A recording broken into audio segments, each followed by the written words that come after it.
తను మాత్రం సంపాదించుకుని బాగుండాలి, ఇక ఎవరు ఎలా కష్టపడ్డా నాకేంటిలే అని అనుకోకూడదు కదా. అలాగే మేడం. జాన్సమ్మా, ఆ జాన్సమ్మా. రా బంగారి. ఏంటి జాన్సమ్మా, చాలా హ్యాపీగా కనిపిస్తున్నారు. ఈ ఇయర్ లెక్కలు క్లోజ్ చేస్తున్నాం కదా, కొత్త అకౌంట్స్ ఓపెన్ చేయబోతున్నాం. ఈ రోజే మన కంపెనీలో ఒక పండగ లాంటిది బంగారి. అందుకే దానికి కావలసిన ఏర్పాట్లన్నీ చేయిస్తున్నాను. బంగారి మేడం, ఝాన్సీ మేడం కంపెనీలోని అందరికీ ఇంక్రిమెంట్ వేయిస్తున్నారు. నేను ఆ చాట్ చూశానమ్మా, చాలా సంతృప్తిగా అనిపించింది. మేడం, మీరు ఫంక్షన్లో పార్టిసిపేట్ చేయడం ఫస్ట్ టైం కదా? అవును వినోద్ సార్. మన కంపెనీలోనే పెద్ద ఫంక్షన్ ఇదే మేడం. లేబర్స్ కానీ స్టాఫ్ కానీ అందరూ చాలా సంతోషంగా సెలబ్రేట్ చేసుకుంటారు. ఆఫీసే జాతరలా ఉంటుంది మేడం. ఒక్కో డిపార్ట్మెంట్లోనూ బాగా పనిచేసిన వాళ్ళకి అవార్డు ఇస్తారు, లీవ్ పెట్టకుండా వచ్చిన వాళ్ళకి గిఫ్ట్లు ఇస్తారు, ఆటల పోటీ అది ఇది అని అద్దిరిపోతుంది. బంగారి, వినోద్ దగ్గర అన్నీ కనుక్కో. ఇది చాలా గ్రాండ్గా చెయ్యాలి అనుకుంటున్నాను. ఏ లోటు లేకుండా చూసుకోవాల్సిన బాధ్యత నీదే. తప్పకుండా అమ్మా.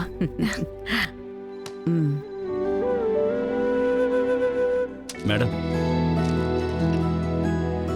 వీళ్ళు ఒక్కరోజు కూడా లీవ్ పెట్టిందే లేదు కదా? అవును మేడం, చాలా సిన్సియర్ ఎంప్లాయీస్.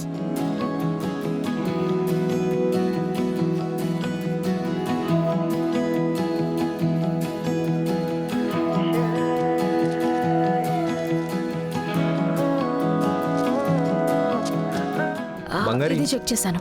రవి సార్, ఏం చేస్తున్నావు? అంటే ఫంక్షన్ జరుగుతుంది కదా, అందులో అవార్డు తీసుకోవాల్సిన చార్ట్ ని షార్ట్ లిస్ట్ చేస్తున్నా. ఓకే. ఆ నార్వే క్లయింట్కి ఏమైంది? ఆయన ఏమంటున్నారు? వాళ్ళు ఓకేనే, కానీ ఎక్కువ డిస్కౌంట్ ఎక్స్పెక్ట్ చేస్తున్నారు. మనకి నార్వేలో ఒక లాంచ్ ప్యాడ్ కావాలి, కానీ అలా అని ఇంత చీప్గా మనం దిక్కూడదు కదా. నాకు తెలిసి ఈ క్లయింట్ మనకి సెట్ అవుతాడు అనిపించట్లేదు. బంగారి, ఏంటి అతను ఎంత పెద్ద క్లయింటో తెలుసా? ఇది ఒక పెద్ద ఆఫర్. అక్కడ మనం లాంచ్ అవటం చాలా చాలా ముఖ్యం. ఇప్పటికే అక్కడ మార్కెట్లో ఉన్న మసాలాస్ అన్ని డమ్మీల్లా ఉన్నాయి. మనం వెళ్ళామంటే అక్కడ మనమే కింగ్. దానికి ఒకటే దారి, తనని పట్టుకుని మనం దిగటమే. ఆయన్ని వదులుకోలేం బంగారి. కాస్ట్ చూడకుండా నువ్వు సరే అని చెప్పు. అగ్రిమెంట్లో నువ్వు సైన్ చేసేయి. లేదు రవి సార్, నేను అలా సైన్ చేయలేను. ఈ ఒక్క క్లయింట్కి మనం ఫేవర్గా చేసామంటే తర్వాత వచ్చే క్లయింట్స్ అందరూ అదే విధంగా ఫేవర్ ఎదురు చూస్తారు. నార్వేలో ఒకరికి ఇవ్వటం వల్ల ఇక్కడున్న వాళ్ళు ఎలా గొడవ చేస్తారు? ఖచ్చితంగా చేస్తారు. నిజానికి మార్కెట్లో అందరికీ తెలుసు. అబ్రాడ్లో ఉన్న క్లయింట్స్ అందరికీ ఇన్ఫర్మేషన్ పాస్ అవుతుంది. ఇది మన బిజినెస్లో మనకి పెద్దగా ఎఫెక్ట్ అవుతుంది. ఏంటి అంటే నువ్వు చెప్పేది కరెక్ట్, నేను చెప్పేది తప్ప? లేదు రవి సార్, మీకు అర్థం కావడం లేదు. మనం చిన్న ప్రాఫిట్కి అడ్జస్ట్ అయ్యామంటే అదే మనకి పెద్ద నష్టానికి దారితీస్తుంది. అలాంటిది ఏమీ జరగదు. నువ్వేదో ఊహించుకొని మాట్లాడేస్తున్నావు. అలా జరిగిందంటే ఆ తర్వాత దాని గురించి మాట్లాడుకుందాం. సార్, అలాంటి పని నేను చేయలేను. అంటే ఈ ఆఫీస్లో నాకు ఏ రైట్స్ లేవా? నేను డెసిషన్స్ తీసుకోకూడదా?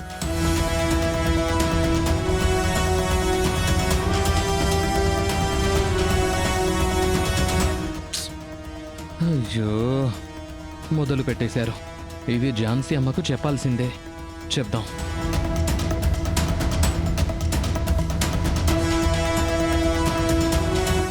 ఏం అందుకే మాట్లాడుతున్నారు సార్ క్లియర్ గా మీరు? చెప్తున్నాను. మనం అదంతా అక్కడికి పోతే అక్కడ practical గా మార్కెట్ workout ఎక్కువ అవ్వదు. చేస్తాం. ఏంటి రవి, బంగారి, ఏమైంది? చూడండి జాన్సమ్మ, రవి సార్ చెప్తుంటే వినట్లేదు.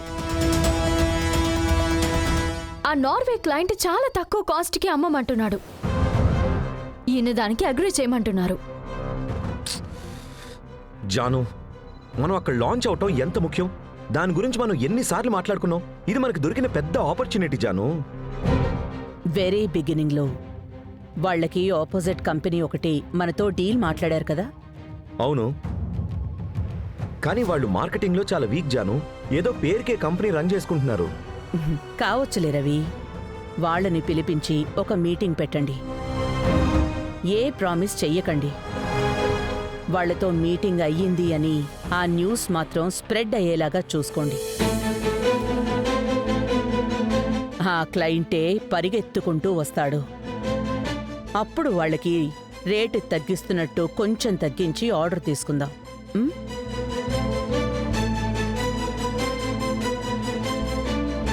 ఇంత చిన్న విషయానికి చిన్నపిల్లల్లాగా గొడవ పెట్టుకుంటున్నారేంటి? ఉం? ఉం. ఊరికే ఈవిడ ఈ స్థాయికి రాలేదు. పట్టుదల, తెలివితేటలు, తెగింపు, ధైర్యం ఇవన్నీ ఉన్నాయి కాబట్టే నా జాను ఈ స్థాయిలో నిలబడింది. నిజంగా నా జాను గ్రేట్.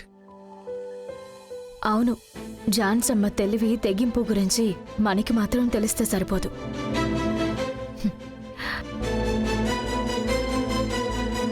బంగారి, ఏంటి అయినా జాను ప్రాబ్లంకి సొల్యూషన్ చెప్పి వెళ్ళింది కదా, ఇంకా ఏంటి ఏదో డీప్గా ఆలోచిస్తున్నావు?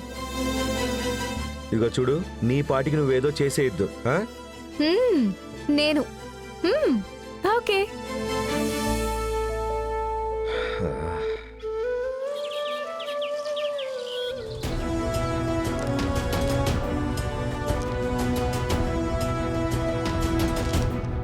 బంగారి, అత్తయ్య, ఏంటత్తయ్య సడన్ గా ఆఫీస్కి వచ్చారు? కూర్చోండి అత్తయ్య. ఏం తీసుకుంటారు? ఏమడిగావు? ఏం తీసుకుంటారు అని అడిగాను అత్తయ్య. దానికి ముందు ఏమడిగావు? ఆఫీస్కి ఎందుకు వచ్చారు అని అడిగాను. ఇదేంటి నీ ఆఫీసా? ఈ ఆఫీస్లో అంతా నువ్వేనా? నువ్వు చెప్తేనే మే లోపలికి రావాలి, బయటికి పోవాలి, అంతే కదా? నేనలా ఎక్కడన్నాను అత్తయ్య? ఇదిగో చూడు, ఇప్పటికీ ఇది మా అత్తగారు ఆఫీసే. నాకిక్కడికి రావటానికి అన్ని రైట్స్ ఉన్నాయి. నేనిక్కడికి రాకూడదు అని చెప్పలేదు కదా అత్తయ్య. ఒకసారి చెప్పి చూడు. చెప్పు. ఏంటి సైలెంట్ అయిపోయావు?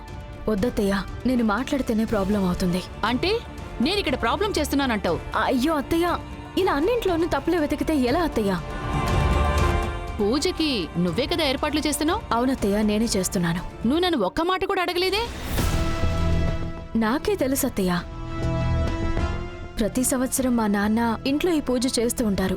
నేను ఆయనతో ఉన్నప్పుడు చేశాను. అందుకని నేను ఈజీగా రెడీ చేసేస్తాను. మీ హెల్ప్ నాకు అవసరం లేదు అత్తయ్య, అందుకని నేను మిమ్మల్ని అడగలేదు. ఏయ్, నేనది అడగలేదు. నువ్వు పూజలో కూర్చుంటున్నావు కదా, నన్ను ఒక మాట కూడా అడగలేదేంటి అని అడుగుతున్నాను. లేదత్తయ్య, జాన్సమ్మే చెప్పారు. ఝాన్సీ అమ్మ మీ అత్తగారా, లేక నేను మీ అత్తగారా? నిన్నే అడుగుతున్నాను, సమాధానం చెప్పు. మీరే అత్తయ్య.